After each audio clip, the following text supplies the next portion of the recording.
Hello everyone, welcome to the Trash Heap. It's me, Trash Puppy, and I've got a hell of a video for you today. Yes, you read the title correctly. This is going to be about how I, as a complete noob, managed to land a senior level interview as my first ever tech interview. And lucky for you, I've got all the cheat codes so that you too can jump straight past entry level and junior level positions, straight past mid-level positions, and land yourself a senior level interview with zero tech experience. Just kidding. That's obviously not how things work. However, when I say that my first tech interview was for a senior position, that's technically true, with the caveat that if I interviewed well enough, the company was considering changing the position to a junior position so that I could be hired into it. So, unfortunately, this is not a story about how I got a senior position as a complete noob. It's instead a story about how I, as a complete noob, managed to convince a company to consider hiring me over continuing their search for a senior candidate for the same position. So, stick around because I do have some cheat codes. I think that the lessons that I learned in this experience could be applied to you in any career field that you're chasing after. All right, so this story has a lot to unpack, so I've had to make this a two-parter. The first part is going to be about everything leading up to the interview, and the second part is going to be about the interview itself. So let's get started with how this happened. The TLDR is that while I was streaming coding, somebody, a mysterious lurker in my chat, was paying attention and happened to be on the lookout for coders to hire. When I made a specific choice in my logic and how I was thinking through a problem on stream, that's what made them decide to reach out with this opportunity. So I'll end up telling the entire story by going over the lessons that I learned. So we're gonna start with the very first lesson that I learned. Okay, so the first lesson that I want you to take away from this is the importance of putting yourself out there. By the time I got this opportunity, I had been coding and streaming and making YouTube videos about learning how to code for about 6 months. And I had been doing that from the beginning because I knew that it would help me get a job in the long run. But it wasn't the quality of my code that ended up getting me this opportunity. Instead, it was how I was thinking through problems live on stream that caught the attention of this mysterious Twitch chatter. So it ended up being a specific choice that I made while streaming my code that caught their attention. So if you've seen videos on this channel before, you have probably heard about the Twitch chatbot that I wrote. If you've been in the stream too, you will know Trashbot. That's her name. So I happen to be coding Trashbot and working specifically on the OAuth token for Twitch. Now, the Twitch OAuth token is a notoriously complicated and long process, and at the end of it, you only get a token that lasts for 4 to 5 hours. It has to be refreshed every 4 to 5 hours. So, since it's such a pain in the ass, people in chat were trying to talk me into getting these tokens from a different sketchy site that apparently were infinite and would never have to be refreshed. And since I had just learned about OAuth, like I had gone and done my research on OAuth before starting the chatbot, I knew that this sounded kind of sketchy because if Twitch had the ability to put out infinite tokens, why wouldn't they? There's a reason that they have to be refreshed every 4 to 5 hours. So I was arguing with chat and I ended up choosing to continue down the Twitch instruction path and doing it the hard way rather than going to this sketchy website where the tokens are just infinite. And this is the choice that this mysterious chatter saw me make on stream and made them stick around to see what my coding was all about. All right, so I'm reading my notes as always, so don't mind that. Basically, stopping to think about this detail in my code is what impressed this person who I had no idea was even lurking in my stream. It was the first step towards me earning this opportunity to get, or to eventually get this interview. So without even knowing it, I had impressed someone who was actively looking for a coder that he may want to hire. So imagine if I had been doing this, but not streaming. Imagine if I had been doing this in a void by myself, coding without anybody watching. No one would have seen the choice that I made. I'd still be making these choices, but no one would be seeing my thought process and be able to appreciate the choice as I'm making it. I would just be making this in a void. Then when it became time to go to the interview, I would have to prove my critical thinking skills just on the spot right there. Instead, what ended up happening is by putting myself out there, I unwittingly demonstrated my ability to critically think through a problem to someone who happened to be looking for potential hires at the time. So the point is, you could be coding the cure for global warming, but if nobody knows, nobody knows. You have to, unless you are showing people and continuing to show people your code and what you're doing, it's going to be up to you at interview time to prove that you can code. All right, so the second lesson that I took away from this is the importance of connections and networking. And I know you hear it all the time, but that's because it's true, especially in the tech industry right now, where roles are saturated with applicants and yet they're still laying people off. It's not an easy market to get into. And what I was doing at the time that this happened was what every entry-level dev is doing when they're trying to get a job, and that is the spray and pray technique. The spray and pray technique is putting as many applications out there as you possibly can and hoping that one will bite, right? So at this time, I had been putting maybe 5 to 10 applications out every single day, and even now, months later, I have not heard from a single one of those applications. So the spray and pray tactic did not work for me. What ended up working was the complete opposite of spray and pray. And that was the targeted effort made by this mysterious chatter lurking my stream. So what I ended up learning from them later, what they ended up telling me, is that at the time he had been actively lurking coding streams on Twitch, searching for a potential hire. He was the only senior SRE at his company and was looking for someone to hire into the one other open senior SRE position, which is the position that I ended up interviewing for at the end of this story. So if you don't know what an SRE is, I recommend that you check out the SRE book by Google. They literally invented the position, but basically what an SRE is, or a site reliability engineer, according to Google, a site reliability engineer is what happens when you ask a software engineer to design an operations team. And on top of software like development, operations, they also do a handful of security tasks. So this is not traditionally an entry-level job. So now that you know what an SRE is, let's get back to the story. If you think about this story from his perspective, he was tired of interviewing candidates who had looked good on paper, but by the time they showed up to the interview were a complete waste of time. From what he told me, applicants were showing up and not even knowing how to code, and they would admit that on the spot at the technical portion of the interview. And according to him, this had happened multiple times. So instead of waiting around and wasting time on applicants that were showing up and not even knowing how to code, he decided to take matters into his own hands and search out potential candidates himself. So when I happened to impress him during my coding stream, it wasn't right then that he offered me a job. Instead, he decided to hang around a couple more streams, chat a little bit, and continue to watch me code to make sure that I was going to be worth the effort.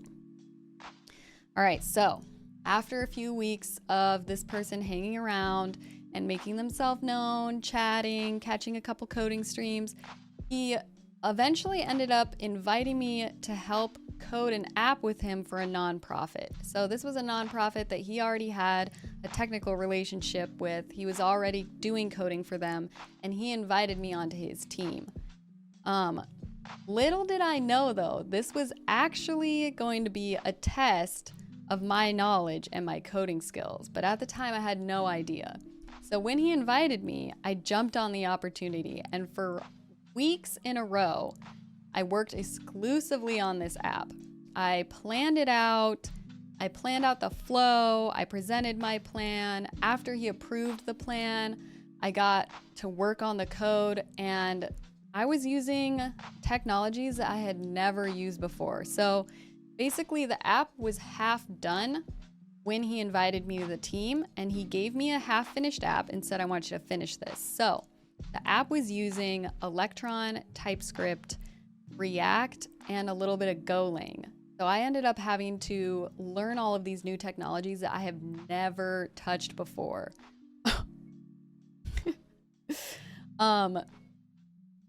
All right, let me think about that. Yep. All right. I had never touched them before, right? So when I ended up getting stuck, which happened a lot, I tried to use my resources first. I looked at documentation for these different technologies. I looked at articles about them, asked ChatGPT, and if I couldn't find the answer on my own, that's when I would reach out to him and ask, and he would end up helping me. So when I finally got the app to a functional minimum viable product, that's when I presented it to him, and he said that he was impressed by my coding, and to my surprise, asked if he could show the app to his boss, hoping that as evidence to take me on as an applicant for this senior SRE position. I had no idea this was happening, guys.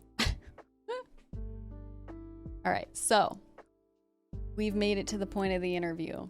And you might be thinking, Trash Puppy, you tricked me. These aren't cheat codes. This was clearly a Hail Mary, a once-in-a-lifetime opportunity. It has nothing to do with me and what I have to do to get a job. And I want to tell you right now that you're wrong. The lessons that I took away from this are absolutely applicable to you and your path into whatever career you're pursuing. Basically, someone is always watching and someone is always hiring. So think about it this way.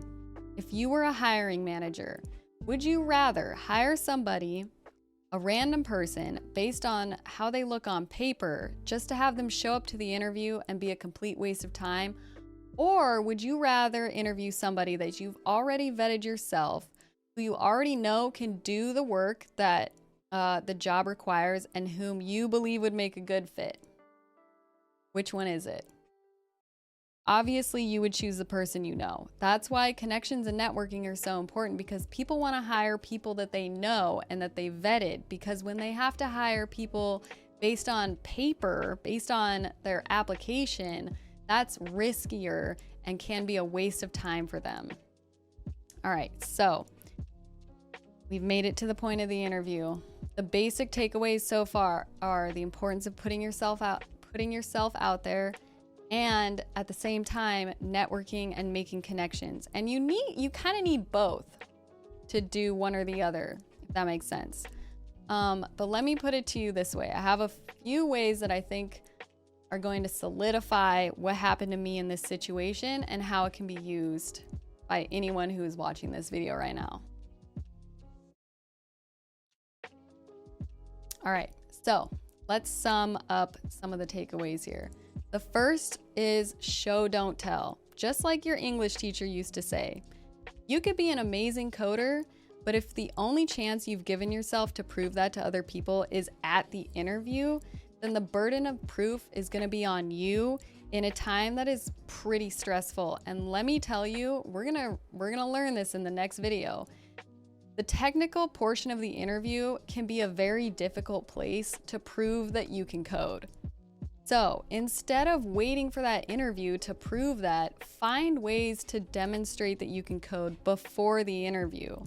Rather than betting on recruiters and hiring managers to take the time to read through your code on GitHub, Do it live. Demonstrate your ability live. Stream it, make videos about it, even a blog about the projects that you're working on and the lessons and processes that you went through to make them is better than you coding in a void and just hoping that somebody is going to come and appreciate it. All right, so the second takeaway, desperate times call for desperate measures. The tech market, like I was saying, is crap right now for entry-level jobs. And we're all using the spray and pray tactic. And there's nothing wrong with spray and pray. In fact, you should keep doing it. I'm gonna keep doing it. But also, you should think of unconventional paths into the field. Find new paths in, think outside of the box. And like I said before, none of my applications that I put in have even been responded to months later. So my unconventional way has been streaming and making coding and tech content. And because of that, I know so many people in the industry, and I've had other offers besides this one. This is just the one that went the furthest, and that's why we're talking about it. So make yourself stand out by doing something no one else, or at least very few other candidates, are doing. All right, so the last takeaway I have is don't give anyone a reason to say no to you. When you're applying for jobs, especially entry-level jobs, I don't care what industry it's in, you don't have as much power as the employer. So recognize the things that you do have control over and use them to gain some power in this relationship. So, as an example, in my situation, I was given an opportunity to code an application that real people needed and were actually going to be using. And even though I had no clue I was being vetted for an interview, I knew that this project could have implications on my career because it'd be going on my resume and I'd be interacting with people who were, consuming the product, etc. So because of that, I worked my ass off on this app. I did the best I could do with what most people would consider a small amount of technical knowledge. In other words, I was not gonna let this app, which I had complete control over, be a reason for someone to say no to me.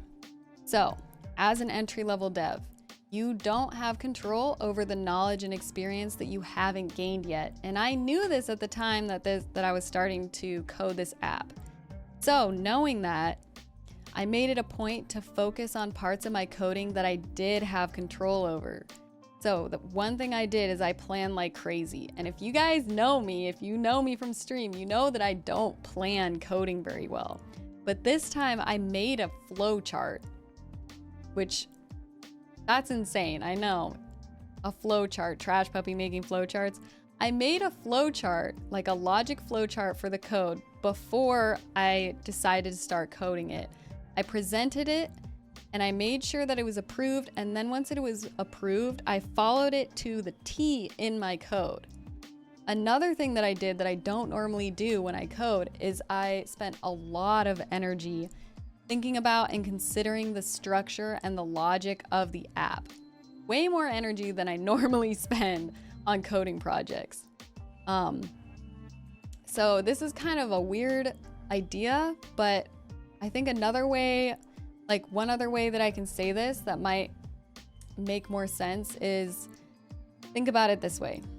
If you find yourself in a similar position, recognize your strengths and weaknesses, recognize where you have control and where you don't have control, and the aspects that you do have control over, make them as rock solid as possible, because the aspects that you can't control may dock you points, and theoretically, if you don't have control over them, then there's nothing that you're going to be able to do to stop that. So P.S. This is what ended up happening to me in the interview. We'll find out about it in the next video. But that's what I mean by don't give people a reason to say no to you, because there are elements of your work that are outside of your control that they may use to say no to you. Does that make sense? All right, so That's what I've got for this video. I hope it's been useful for somebody out there. If so, definitely let me know. If not, still let me know. And of course, thank you for stopping by. I hope to see you around the trash heap. We've got a Discord, we've got Twitch stream, Twitter, whatever. Wherever you want to hang out, you're welcome to come to the trash heap. So in the next video, we'll be talking about the interview itself, what it looked like, how it went, and of course, everything that I ended up learning from the experience.